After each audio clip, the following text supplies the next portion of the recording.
I don't know. I wasn't going to do a big formal introduction, so Yeah, then let's don't do it. let's jump right into it then. So, all right. So, is there a genesis to the name of the band Fishboy? You know what? That is an interesting question because there really isn't. It was the first name I thought of when I was in junior high and started this project. But it's such a common question over the years that I created a fake answer for the first couple of newspaper interviews that I did. And that fake answer is that I was on a field trip in middle school and to an aquarium, and I grabbed a fish out of an aquarium tank and ate the fish and was relentlessly taunted by my classmates, and the news came out, and it was a big deal, and I was branded as Fishboy. And so I told this story to a couple of newspapers, and those newspapers were cited on Wikipedia, and now it's just the truth. Good enough. We'll print the legend as much as anything else. Right? Yeah, no, it was the thing that I wrote on my first cassette tape. And here we are, 25 years later. That's exactly how it sticks. We started calling this the coffee show by accident 31 years ago, so who knows? You're trapped with a name. You're saddled with it. Exactly. So I guess full disclosure, my dark bride went to school at UNT, Denton, Texas. Oh, wow. And so I have at least one time attended, we have taken a trip there, and I have gone to Recycled Books and hung out in the square of Denton. Awesome. So you're very familiar with Denton. When you saw the map, have you seen the map on the Yes. back of the Waitsgiving album? Yes. Okay, you have a copy. So you're very familiar with all of the references inside of this album. Yes. She, on first hearing it, was like, wait, Locust Oak. Wait a minute. Is this in Denton? And I showed her the front of the thing, and she's like, that looks like Denton. So I got turned on to your music by a friend and listener of ours, Laura, who lives in Austin. I think has probably caught you a couple of times playing somewhere around Texas, and kind of turned me onto your tunes. And I think I started listening around the time you did an album called An Elephant, a concept album about Thomas Edison being haunted by the ghost of Topsy the elephant.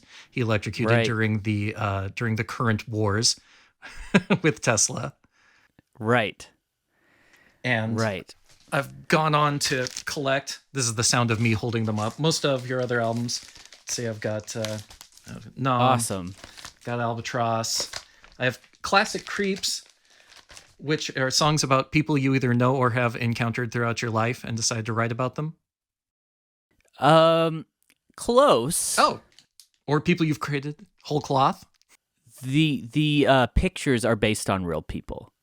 The stories are made up. Right. So those are people I know. Their images are portraying. Oh, that's great. Made up. But some of it, like there's a story about a baby bear being shot, right? And there's a bear on the back of the album. Mm-hmm. So that's like based on a true story. My granddad actually did shoot a baby bear, but most of that album is just fictional. Just you attribute things to them, and then after An Elephant, you did Art Guards. Sort of about people with non-standard professions and goals in their lives, I think. Sure. Artists, different artists with different trajectories, and people struggling with art, and in various different ways. The goal was to have each one have a different art form. Mm-hmm.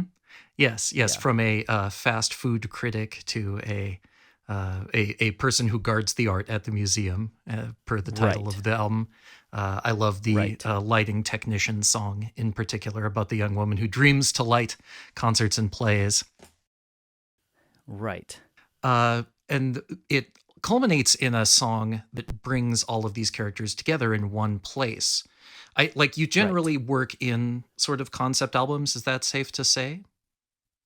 Yeah, I went to film school here in Denton, and upon graduation decided that I would probably never be able to convince an entire crew of people to make a movie for me, but what I could do was write an album worth of songs and in my bedroom and create stories that way. So essentially, I like storytelling, and I have the gift of songwriting and the ability to execute stories in that fashion.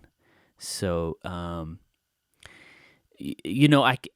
sometimes shy away from terms like concept album Mm. or rock opera because it often has a lot of weight given to it uh, from the concept albums and rock operas that have come throughout music history. And I'm not necessarily inspired by any of those. I am essentially, I'm just writing what I want to hear, right? And what I want to hear is storytelling in my own form and fashion. All albums are sort of musical storytelling, hopefully, Yeah, at some point. Well, I have to go off track now. What year did you graduate from film department there? I graduated in 2007, the same month that Albatross was Oh, released, okay. or I'm sorry, the same month that Albatross was finished recording. So I remember listening to the mixes right after graduation, and then it was probably released a few months later. All Yeah. right. So I'm gonna have to ask Sarah when she went when I can't remember exactly when she graduated. That's not far off from when she was there. It might be a little later, but Maybe we know each other. Sarah Jackson. That's a very vague name. Yeah, it's a name a lot of people have. I think around the time she was there on the UNT television, she was working on there was that horror host show. And then there was Okay. or if Elvis and Slick Monty rings a bell. Yeah. Okay. Uh, Yes, it absolutely does ring a bell. Elvis and Slick Monty. I went to school with those guys. okay, wild. Sarah's in Yeah. an episode and kind of I think crewed a little bit of that. There was Jamie Deadly was the name of the horror host, sort of a burlesque performer, and they did sort of an Elvira-esque kind of show. I vaguely remember that. Yeah. So maybe perhaps even at the somewhat at the same time Yeah, there. so we were there at the same time for Oh, sure. that's great. I'll have to tell her. For sure. All right, so we've talked about Denton. All right, cool. So a lot of your albums, like you talked earlier in art cards about people picking different art forms, and I think we should dig in for a second into sort of what do you say Waitsgiving is about? Waitsgiving to me is about patience, right? The themes that I wanted to go into this album, constructing these little vignettes. Each song is about a different person, and each person has a different story, and you can listen to each song as its own story, and then on one song they all come together, right? Mm-hmm. My goal going into it was to keep it very local, like you said. Come up with ideas from Texas, specifically North Texas, specifically Denton, Texas, and then address patience, right? And personally, when I think of patience, right, if I'm going to make a piece of art, I'm going to project something from my personal life in it. It's all a patience surrounded with music, right? So there's a lot of that weirdness about being in a band for, at that point, like 20 years and, dealing with my own insecurities about maybe not being as popular as I had hoped when I was younger and, putting that into certain characters. Mm-hmm. And I would say each character who is dealing with patience on a different level is some form of myself, something that I'm going through probably. So there is that level of catharsis that I wanted to execute, right? Yeah. So the themes would be like patience, and then art, specifically music, and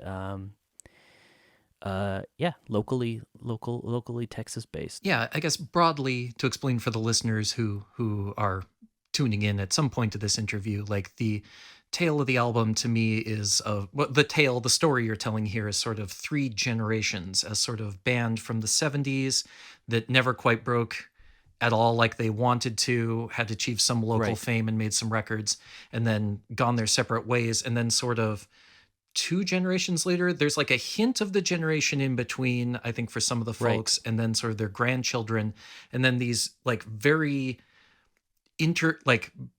oddly interconnected ways in which one person inspires another person who re-inspires another person, about how this one form of art or one person's creativity sort of branch out and affect everyone around them. Right. And that was another, I completely missed the fourth thing about the album, which is that I was a new parent, right? When I started writing the album. And part of the reason why I decided to write an album about patience is because I didn't really have a lot of time to make music anymore, because I was a fresh parent and I had a job that was now an hour away, a new job. So I wrote most of this album in the car in little pieces. And before I even started writing, I had the idea, it's like, well, I know this album is going to take me a long time to write because I'm limited on time.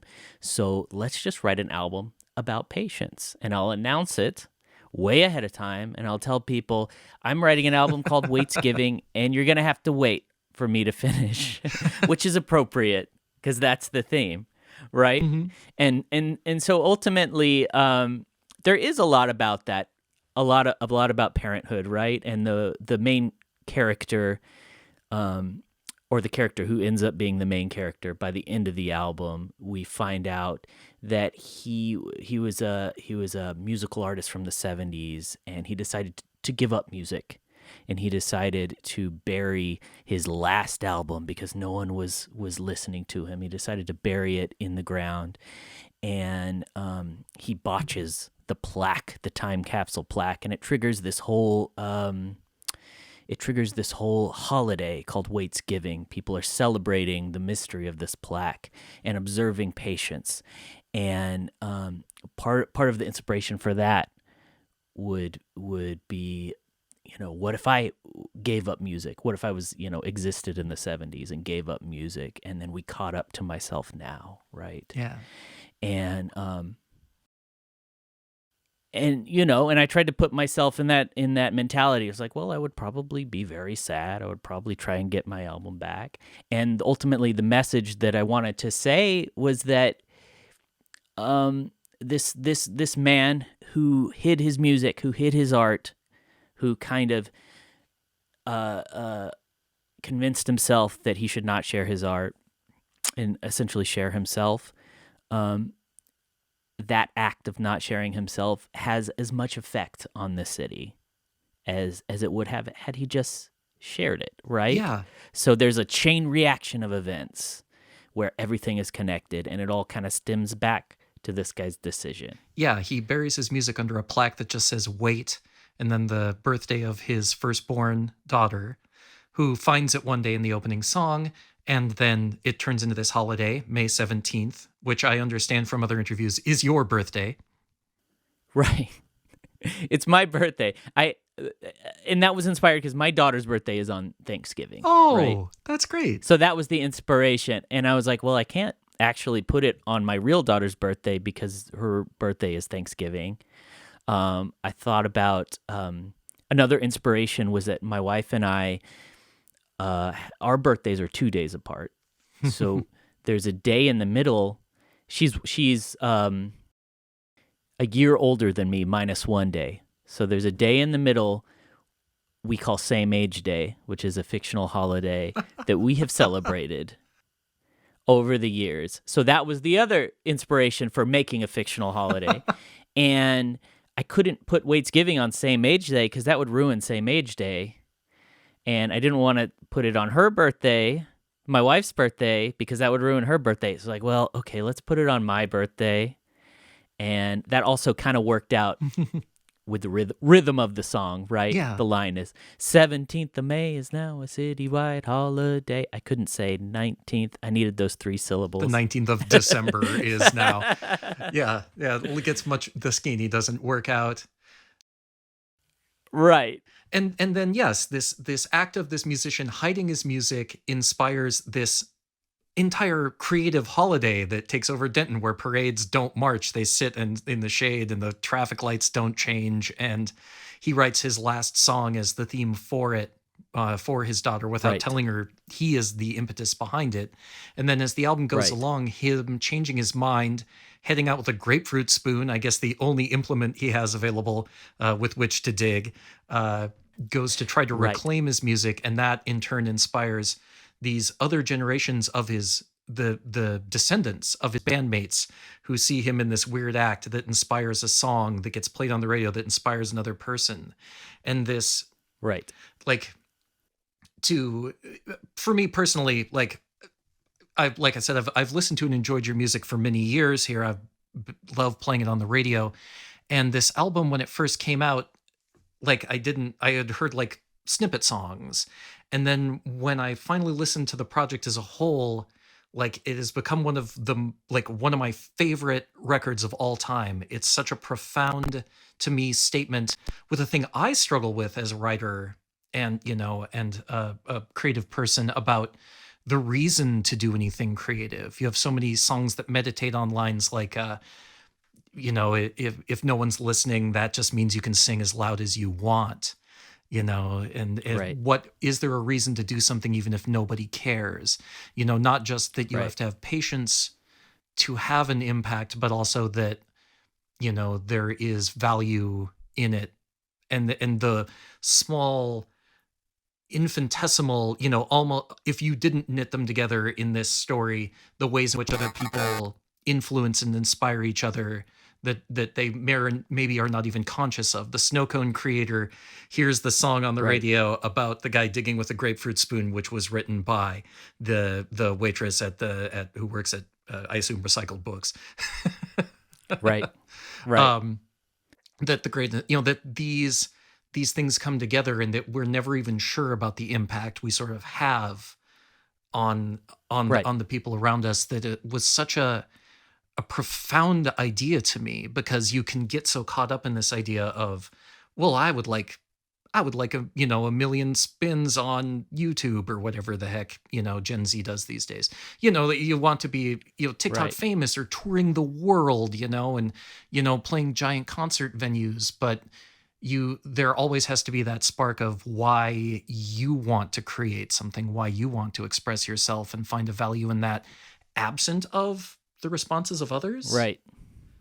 Right. And that song Bass Digger that you're referencing, I try and think of all the different ways people can be dealing with patience and impatience. And on that one, I came up with the idea of people waiting around for reasons to make their thing, waiting for an audience, which is something that I have struggled with, and I'm sure everyone struggles with. It's just like, why am I doing this if I don't have an audience? And the answer is like, you don't have to wait for an audience, right? And that's a form of self-imposed patience, right? You don't need to wait. You should do it because it'll, it's the right thing to do, right? You need to be able to express yourself with your art and do it for own self-fulfilling reasons and all the great reasons that there are to make art. You don't need to wait for an audience, which is, something that this bass player who is now in his 70s has learned because he saw his best friend, his musician, give up music because he couldn't wait for the audience, right? Couldn't wait for that reason. So he's sitting there as an old man trying to tell his grandson, like, I'm like choking myself up. It's like if you don't have to wait. He's trying to tell his son, like his grandson, the regrets he had in Yeah. life. Don't wait for an audience. It Make has something. one of the best lines in the record, and one of the best lines I think I've ever of yours. One of my favorites is that you don't need an audience to be kind and brave, which Right. I think is such a. When you think about expressing yourself, we have these other sort of self-glorifying terms of creativity. These ideas of this sort of individualism and these things of like I have to put myself out there, but to think of it in terms of expressing yourself as being both an act of bravery, which speaks to sort of your ego, and then also, but that you have to be kind at that same point, that you want to be, that you bring something of yourself into each of those, that you have to respect the other people, that you have to have this sort of other like empathy in your creativity. Right. That really moved Right. me. And as a person who has been a volunteer DJ for 3/4 of his lifetime and has been 31 years Right. on this radio station, like the song about a volunteer DJ whose whole life is digging up weird records and finding things to play for people, and it resonated so hard, even in the sort of meta context of your record, of feeling like a Right. person who found this album that moved me so greatly. I have on days where I've been struggling with how to be creative and what I want to do with myself and where I would like things to go. Like I've been moved to tears multiple times, listening to songs like Bass Thank you. Digger or Volunteer Thank you. DJ, Barbecue Artist. You have these melancholic songs sometimes, or there are things throughout, where these people express these melancholies, but then this like sort of joyous coming together at the end of this, just you absolutely can. Your Right. album is a license to everyone who wants to do something to express themselves, to just say, yeah, absolutely, go right ahead. You must. Yeah. Thank you. Yeah. Yeah. It's I mean, they still move me as well, and just thank you so much for that. Um, I I try to do everything at once in these songs sometimes, and I try to take a very silly idea. Typically my pattern is let's take a silly idea and like make it as serious as possible, or say it as straight face as possible, like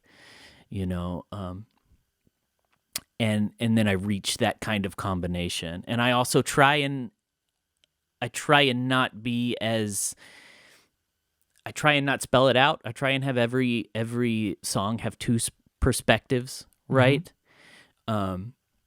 So that you can come at it and because real life, there's nuance and there's different sides to things, and I want I want people to approach a song and say like, well, this guy's right in this way, but he's wrong in this way, and so like if you think about Bass Digger, he's saying, you don't have to wait for an audience, you should make your thing, right? And then he goes to his grandson, right, who's the snow cone creator, who's trying to brute force grind his way into becoming a great artist by making a snow cone flavor for every single song that he hears on the radio. And he's just burning himself out, and his grandfather has to come over and kind of retract his not necessarily to retract, but just say, hey, chill out and relax. So I try to put that nuance, and I don't know if it necessarily would have come if I had not been sitting in the car for 2 hours a day.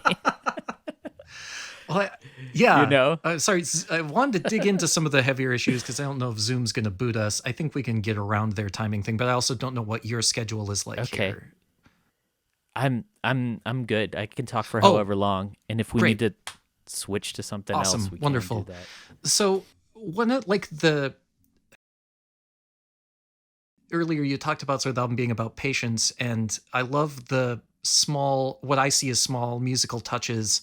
I think it's in Barbecue Artist where an instrumental riff will go slightly too long, you hold it just a little bit Mm-hmm. longer before you start singing again, like the point where you would think, oh, this is these are the bars, this is the measure where you're going to come back, and then there's always like kind of like one more.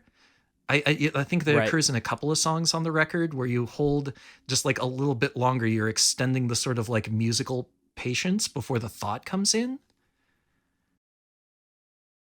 Yeah, a lot of times I try to approach this type of songwriting, which I essentially is like pop music songwriting, with anything that I consider like catchy melodies. It's like a subgenre of Mm-hmm. pop. It's really like an indie Yeah. whatever folk pop type of thing.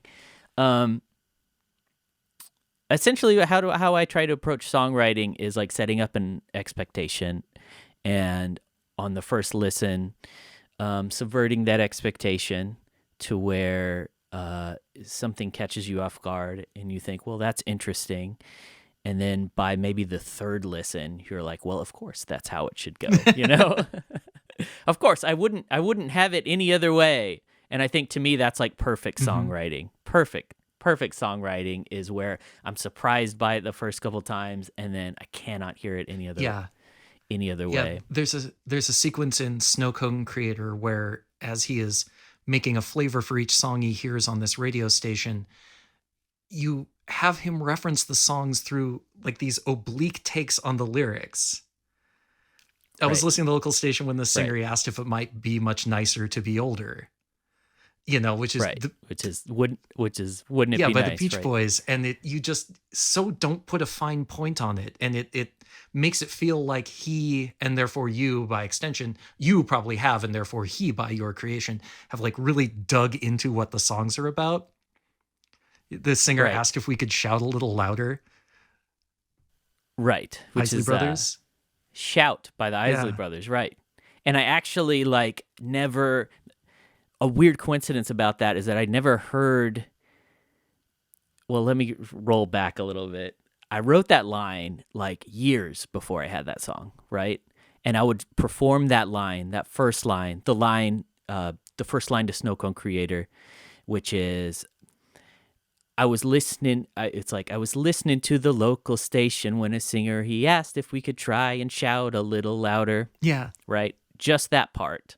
I had that probably before for a year before I tried to start writing the song, and I would sing that at shows, and as if I were like a stand-up trying to practice a bit. I would say, "Hey everyone, I'm working on this song, but only have one line," and I would sing that part, and just thinking like, there's so many sub rhymes and stuff in that. I was like, I can never finish that song. I will never be able to like create a whole song with that. And then, right, I got stuck in the car for going on a commute for 2 hours a day, and I was like, this is it. I'm gonna do it. I'm gonna try and write this song. And what I ended up doing was like recording it on notes in my phone, and I would just try and get one little line every day on a car ride, and it almost became like grinding out like a platforming video game. Like you're like grinding out like a really hard 8-bit video game, and it's like, Yep. let's just get a little bit further. And then when I would like die, I would be like, let's start over and just try and do it. And the song eventually became, right, this kid stuck inside a snow cone, a little snow cone stand, trying to figure it out, trying to grind it out, like I was trying to grind out the song inside my little car stuck in traffic.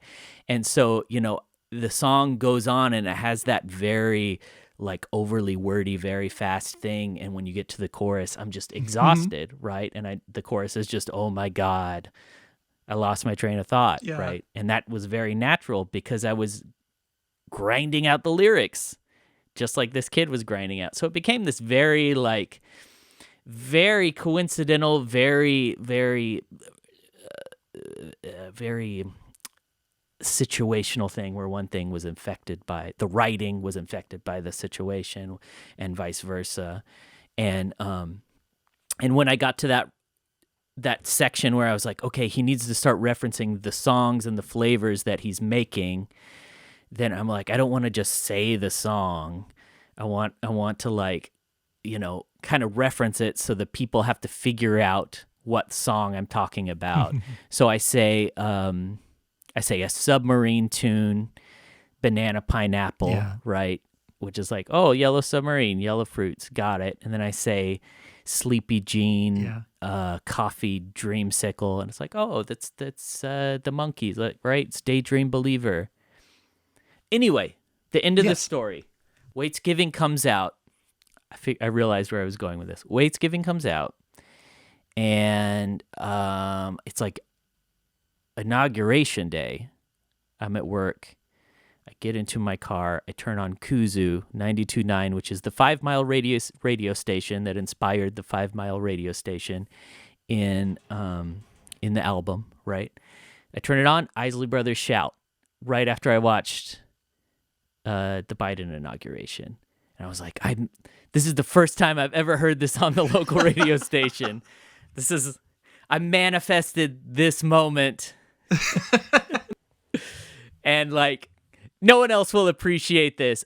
Or no, it was actually like a month before the album came out or whatever. The inauguration is in January. January, right? February, yeah. And so it was January of 2021, right?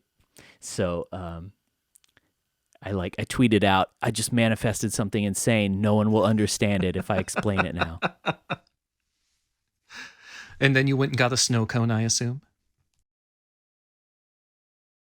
Yes. Sure. Sure.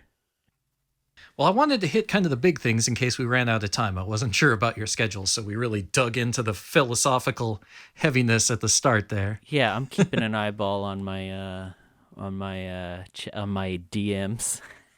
Oh, for work. No worries. But we should be good. I won't keep you too much longer. I just kind of like to get into sort of some of the rangier stuff, a little bit more things like... Yeah, absolutely. I'd love to. Do you have like particular inspirations musically that you look to kind of when you're doing stuff? Like, are there particular songwriters or bands that you kind of have felt like influenced you? I always kind of go back to the Kinks, like... Nice. Like, especially like mid-'60s Kinks.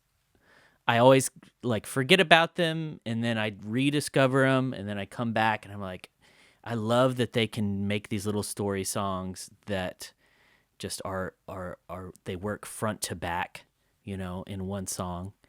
And that's the big one. When I started writing Classic Creeps is the first album I did in 2011, where each song was a little story. Mm-hmm. And about a different person or profile. And that was very much inspired by the idea that the Kinks and the Rolling Stones and the Beatles and the Who, and the Zombies, they all those British invasion bands have these songs that are about people, right? Where they have those little slice of life story songs, but none of them ever connected. And I was like, I really wish there was an album where everything connected, right?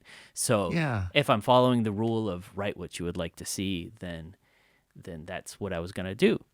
And since then, I've been inspired by my own self and like, well, how can I expand this further? So with Art Guards, it was, I want to do that, but I want to make everything thematic.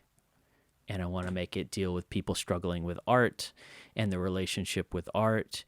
And then I would like for there to be a scene where everyone comes in at the very end, which I didn't quite pull off with Classic Creeps. About half the people show up and then just like comedically die at the end. And I've never like loved the ending of that album because I was writing that in order. So with Art Guards, it was like, okay, let's go one step further. We'll do the theme, and then we'll pull off the ending, right? We'll be working toward this ending. And then with Waitsgiving, it was like, okay, let's take Art Guards, but let's do a heist. I've always wanted to do a heist where all the characters, you slowly introduce all the characters, and then you realize at the end you've been putting together a mission for the heist, right? Hmm. That was on my bucket list of things to accomplish someday. So it's like let's do it. Let's do it with that, and let's do this intergenerational thing. Originally, an early sketch of Waitsgiving was like, let's have it all set in the same place over different times, which kind of happens. So I'm just adding elements to things that I would like to accomplish. But your question was about musical influences, Oh no, that's and great. yeah, British Invasion is the big one. Classic rock is a big one. Yeah, I can see that sort of like Village Green Preservation Society or by the Right. Kinks or Care of Arthur was my big Oh one. yeah. Care of Cell 44 by the Zombies has definitely Right. such a weird enclosed story in it. My personal favorite, how I often define the songs I like to play on the radio, my favorite kind of songs are happy songs about sad things. Right. Like those are the things I Right. most connect to most because there is like an internal tension in sort of like Absolutely. the way it comes on. And then if you dig into the lyrics, you can have this sort of superficial, or I hear it in the background at a restaurant or in somebody's car type of relationship to a song. And then maybe it doesn't even hit you till subsequent listens of like, whoa, wait a minute. I think that is something Right. I connected to a lot. Like you have outwardly, especially on Waitsgiving, I think you have more sort of melancholic songs than you've ever really Right. kind of engaged with, which is wonderful dimensionality. And But there are I was also, really apprehensive about doing that too. I remember the first time I played Bass Digger, I was like really scared. I was like, I don't know. This is too on the nose. wow. I'm glad I went with it though. Yeah. I remember playing it at a show and being like, this is the most on the nose song I've ever played. I don't know about this. I mean, I personally love earnestness. You know, as a Gen Xer, I feel at this phase of my middle age, I've finally outgrown so much irony.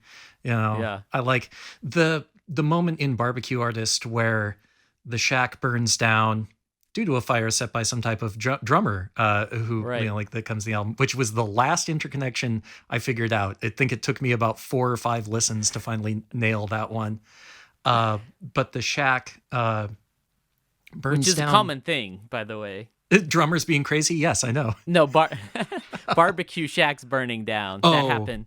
That was inspired by a real fire, two real fires whoa. in downtown Denton. One like a big section of the square caught on fire on Christmas Day of 2017, Oh and then no. just down the block, there's a barbecue stand. Right, they have to smoke this meat all night, Yeah. and they had a shack out back, and some people tried to rob the brisket, and they robbed them of the meat overnight, and it lit a fire.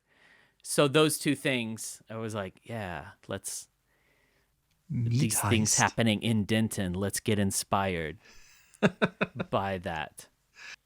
Yeah, It has this gorgeous moment where the shack burns down and you again play the instrumental passage for just like a little bit longer, and then you just say, it sucks right, losing something you love. And it is on the nose, but it's also like Harry Nilsson's You're Breaking My Heart. Sometimes you have to say the most blunt part of the, you know, you have to say the thing you really feel.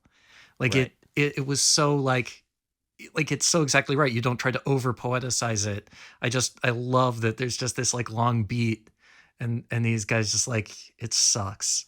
You know, like right, what else do you have to say in that moment when you lose sort of like a life's work, a thing you put so much energy and love into, and that the shack burns down and they don't rebuild it. They don't carry on. They push that energy into building a snow cone shack. The smoker goes away. Like that's it until the end of the album. Like this, another kind of way in which these dreams are deferred. right, right. Which is like again, it's very realistic as a parent. You know, if for some reason, I have to put my art aside to raise my child. I don't have to do that, thankfully. But in some sort of dark fantasy world, if that were to happen, I would make that sacrifice. And that's where my mind was going when I had a young child. You know, it's just reality. Yeah, there's a note on this record that says, like, what is it, based on a true story, you said? And is it the idea that Yes. that you pulled so many things? Is there a 70s band from Denton that didn't break No. big? Okay. The true story is that there was a time capsule. There's a 1992 time capsule that was supposed to be dug up in 2012 in downtown Denton. And it was in front of the Wells Fargo building, right? The tallest building in downtown. Right on the corner, there was a time capsule. And in 2012, an acquaintance of mine saw that the time capsule had expired, or that it was about to expire, and that there was no plans to dig it up. And they said, hey, everyone, let's meet outside this time capsule and celebrate the incompetence of our city. It was very, 2012. Sure. Peak hipster era, right? So peak ironic hipster era.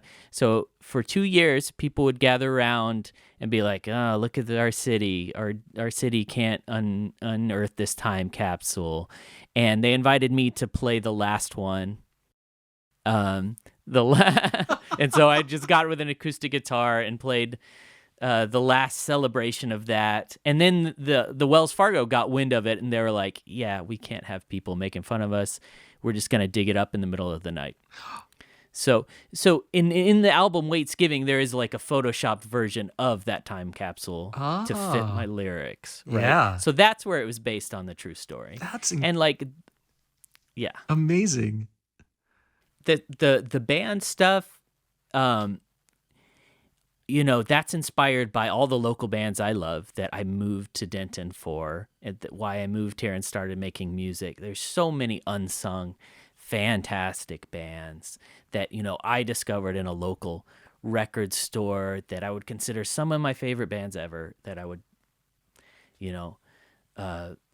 put next to any great band that I discovered at the time, just because I was young and I, fell in love with them. And that's like a common story for, I think, anyone who listens to local music. Yeah.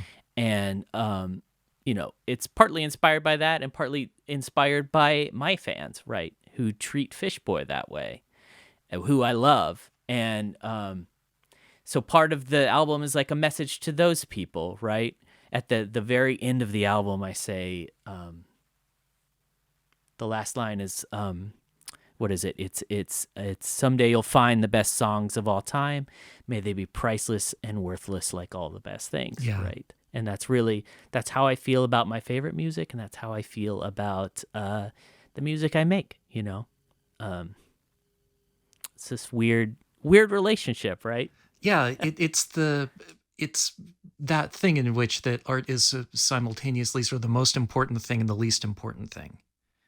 Right. That we do, right. Obviously, everyone would love to be high-minded and say that, well, what separates us and the humanity and the essence of what, as some type of evolved higher being is our ability to create. But also at the same point, everyone can do it, which you would think seems to dilute it. So we have this sort of like differentiation in sort of like what is value, and that also I think is confronted, or at least I think contemplated in this album as well. That sort of like everyone is creative. That all of these people, a person making barbecue and a person making snow cones and a person with a band, they're all creative. They're a choreographer, there are all these people who express themselves in these differing ways that are all inherently of equal value. Right. Yeah.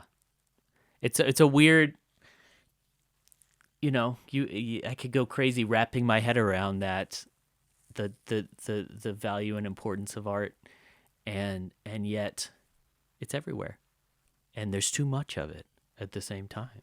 Exactly. But at the same time, it's what makes life worth living, right? It's like clean water, clean air, like nice nature, nice trees. Yeah. There's a lot of it, and we tend to devalue it. But at the same time, it's kind of the most important thing. I think deep down, everyone has that thing they wish to express themselves, and I like the idea very much of that way in which you express yourself is fine. There, it's like you don't have to be a sculptor, with a statue in the Vatican to, if your art is, making a quilt or, you know, like Right. these things are all, I love makers. I love people who have these other things. You know, like for me, a thing that you really hit on in the volunteer DJ song is I've always said for years that it's like being a curator to be Mm-hmm. a DJ. Like I've had friends who are musicians who have not enjoyed being broadcast radio DJs because it isn't to them performative in the way that music that them singing their songs is performative. They thought I'm going to play all the songs I love and it's going to be this thing, and it's not. It doesn't satisfy them in that way. And no Right. judgment. That's perfectly fine. But for me, like that is like how I think I got doomed into this. Is that's exactly what appeals to my OCD nature, is finding things that I'm passionate about and then trying to impart that passion to others, which I think is sort of still an essence of art. Right.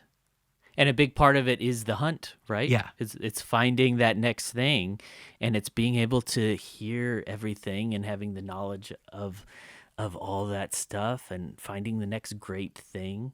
And yet not having the time to do it, right? You don't have the patience or the time to do it. Yes. And that leads back to another like inspiration for the album and the 70s band. There's a series of movies that I was watching right before I had this idea of, it's almost a subgenre, right, of like lost acts from the era that we love, right? There's this movie Searching for Sugar Man about this like this songwriter who is a lost Bob Dylan, right? And his albums are amazing, but no one, you know, he's undiscovered. And then there was this movie, a band called Death, Yes. right? About this proto-punk band. Hey, it's from that era we all loved, but we never knew this record. And then kind of like the Big Star movie is kind of like that. They have a little bit more popular. But it's this whole subgenre of stuff. And I was like, well, what if there was a band like that, a local band, you know, that we never knew about? You know, this DJ would love them. This DJ probably already loves them, and people don't know about it.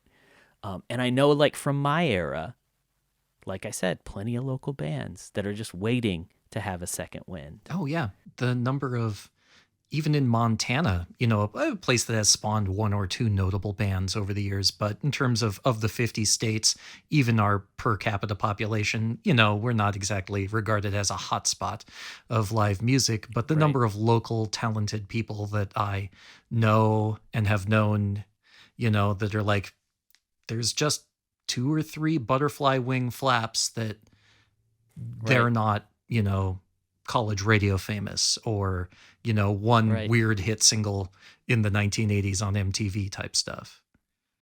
And like when you make music, when you're a band, you always have these fantasies of like, oh well, I'm 2 steps away, right? For if I just keep going, what would happen? And then you have to ground yourself and be like, well, that may happen, that probably won't happen, but is that the reason that I make music? No, it's not. I can't you can't let those fantasies run away with you, right? So, and that's like just like that's part of being a musician, really. That's part of releasing music to the public. Is that constant inner turmoil, you know, that constant fantasy. I might, You know. yeah. Yeah, I mean, the one way in which I relate, I've played in a novelty band off time, but like when I do a lot of theater, and you know, can always, it's your impact is determined by how many empty seats you see. You know, like that's the only thing you're really concerned about. You can't have more than a sold out, so that's sort of where your peak is. But that nebulous idea of releasing something more into the world, like music or a movie, where it ebbs and flows, you know, people who make things on the internet where this video performed well, this video did not perform as well. Does the algorithm hate me? Do people hate me? You know, what is going on with that? Right. And it's like, it's ultimately, that's not really why I'm doing it. But at the same time, art can't really exist in a vacuum. You can't really say 100%, I'm making this for myself and no one else. Right? Because art was meant to be shared. Yeah. And that's, I mean, we're summing up life as an artist, you know? Well, yeah. I mean, it sounds high-minded to say, but at the core of it, somewhere, as a guy with an English literature degree, somewhere, any good story at some level is sort of about the meaning of life. Sure. You know, it's not explicitly about that, but if that's not a subtext, then you are relating a story, an anecdote to a friend. You're telling about your weekend or about the weird animal you once saw while you were hiking. Those are great stories. They're fun. They're good at a party. But that's not a thing. No one would say, you should go take that and write that as a novel. Like you, on some level, everything is about the concept of why we do things, I think. Why are we here? What of the things we do is the thing that we're supposed to be doing or that has value to others, and how we think of that. Boy, that got really high-minded for my dorky radio show. I mean, and you can ultimately, you can turn any dumb story into something like that because of that. You can always relate it back to something bigger. Now, the craft comes with trying not to sound super pretentious, right? Which is why I try to take a dumb idea and say it with a straight face, right? Or do this most serious, sad version of a artist who's has a pig-shaped smoker that he calls Piggy Sue, right? When the album came out, I can't tell you how many comments I got that was like, I can't believe I'm crying at this pig smoker song. I can't believe how the emotions I'm feeling of a song called Barbecue Artist. And I was like, that's what I'm going for. Take a silly idea and try and get serious with it or try to get emotional with it. And that's, it's a sweet and salty thing. I think all great art does that. I love the Coen brothers. They're great at doing that. Yes. Right. All my favorite movies do that. There's a moment, at least one moment, where it's like, oh wow, you caught me off guard and you took something dumb and made it really emotional. Oh yeah, absolutely. Yeah. Names have gone away. Who directed Harold Maude? Hal Ashby. Hal Ashby movies are that constant, sweet and savory. I Right. To a certain extent, I guess it's like a collision. I like when things shift gears. But yeah, it's very much that those tensions, those are the things we engage with. When you're writing a script or something, they always say that characters have to be in tension. Their stories drama comes from tension. And if a song is just, someone walking up and singing, one of those, and they're fine songs, like a 50s bepompadoured man singing about how he's in love with Susie down the block. It's fine. It's no big. And it not to say it's not a good song, but it's probably doesn't get into the public consciousness and last. It doesn't probably affect the people unless they are of literally that age and literally that experience in that same way. Right. And I think that's why we dig for these songs, why I dig for these old records and things. You find a track and you're like, how was this not the biggest song in America in 1989? What is going on here? Right. It just didn't happen. Or then there's the happy songs that have that subtext where you're just, you maybe dive a little too deep into the lyrics and you're like, wait a second, there's a little bit of tragedy here. God only knows why would the narrator say that he may not always love this person, right? Yeah. Or something an unexpected emotional song for me is Girls Just Want to Have Fun, right? The subtext for me is why can't these girls just have fun? What is stopping them? And it's deeply emotional for me. It's this is such a nice pop song, but I'm there is a weird sadness to that song. Yeah. Her dad is really, for some reason, Captain Lou Albano is really keeping her down. He just will not let her live her life. Yeah, when are you going to live your life right? She's rebelling against everything. It's just not a punk rock song where that comes from. And my favorite band is They Might Be Giants. Obviously I'm a Yeah. huge nerd, as you can tell from having spoken to me for a brief amount of time.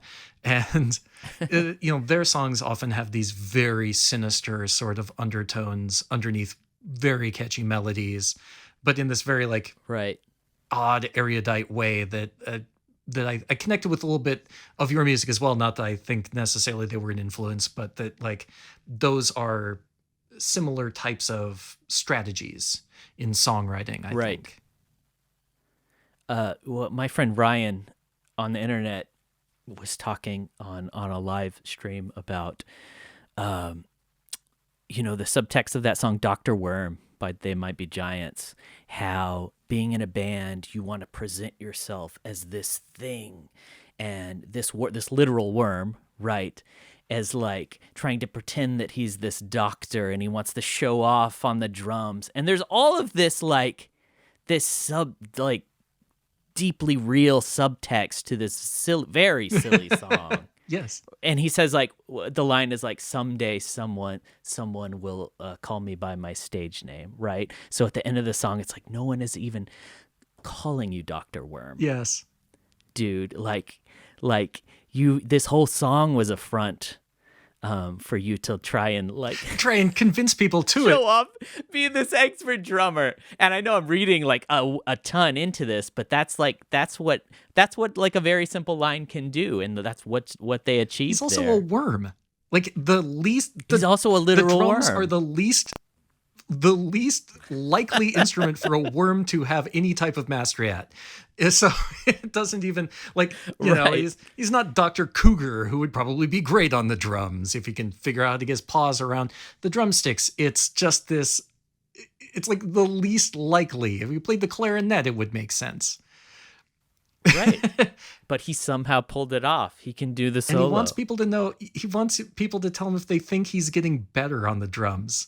He just wants to like improve Exactly. and have an acknowledgement of improvement. Yeah, things like that are great. Those are the like weird little subtle things that I just adore, and what I adore like about your music, and Waitsgiving in particular. It's just such a, again, like reiterate it depending on how I need to edit it, but it really is like a massively important record to me, and like a huge significant part of my life, and honestly one of my favorite albums I've ever heard, and why I'm so happy to be featuring it this week. We're going to play it in its entirety. It's we're going to bust it down to song breaks. We're going to go first Waitsgiving through I think Driver Choreographer, then we're going to go Barbecue through what did we get to? Snow Cone Creator, and then the last two tracks.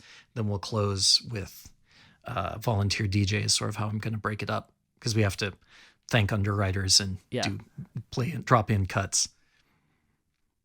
Well, thank you for featuring it. Yeah, I'm just so happy it worked out this day.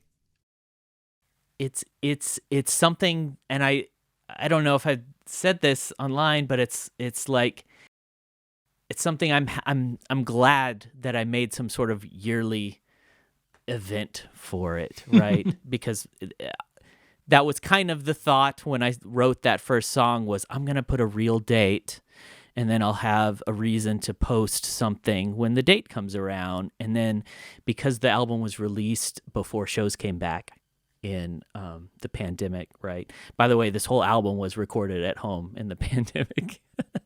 Oh my gosh. I can't believe you achieved this under those circumstances. I mean, that's a whole other story, but yeah. Yeah, so I was like, well, the first show will celebrate Waitsgiving. People will be outdoors, and we'll gather around the Denton Courthouse, and I'll play the songs acoustically. And now it's just like, let's just keep doing it every year. And it really feels like an album that would be okay if it was like my last album, or if it was some sort of like infinitely growing cult album, which I'm not saying it is. I'm not saying it will be. Manifest it. You have to put it out there. I'm proud of it. I'm proud of however far it goes, and I'm happy to keep sharing it forever, because it ended up really, really great. That's definitely the end of the interview. But are you working on anything more new? I'm working on an album about courage right now. Ooh, I love it. And I'm connecting a couple different pieces together. I'm to the point where I can maybe announce it. Yeah. Is it ever since like an elephant, right? I was scooped before the release by this episode of Bob's Burgers. Yes. That was about Yes, Topsy. Electric Love. Ever since that happened, I was like, I'm going to announce my album way before it's released, and I'm going to try and keep all my ideas locally. I'm gonna try and not be influenced by the internet for all my ideas, which is why I've had these Denton-centric things, because I'm like, yes. Nope, it's gonna be inspired by the thing down the street. I don't want to get scooped again. So, the